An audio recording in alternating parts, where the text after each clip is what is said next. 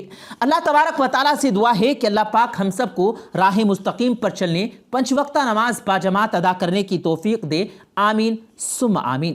پیارے دوستو، امید کرتے ہیں آپ کو آج کی ہماری یہ ویڈیو ضرور پسند آئی ہوگی۔ اگر آپ کو یہ ویڈیو پسند آیا ہو تو اس ویڈیو کو دل سے لائک کریں اور زیادہ سے زیادہ لوگوں تک اس ویڈیو کو ثواب کی نیت سے شیئر کریں، اور اس ویڈیو کے بارے میں آپ کی کیا رائے ہے کمنٹ سیکشن میں اپنی رائے کا اظہار ضرور دیں، اور مزید اسی طرح کی روز کی ویڈیو پانے کے لیے ہمارے چینل کو ضرور سبسکرائب کریں۔ ملتے ہیں پھر ایک نئی ویڈیو کے ساتھ، تب تک کے لیے اللہ حافظ۔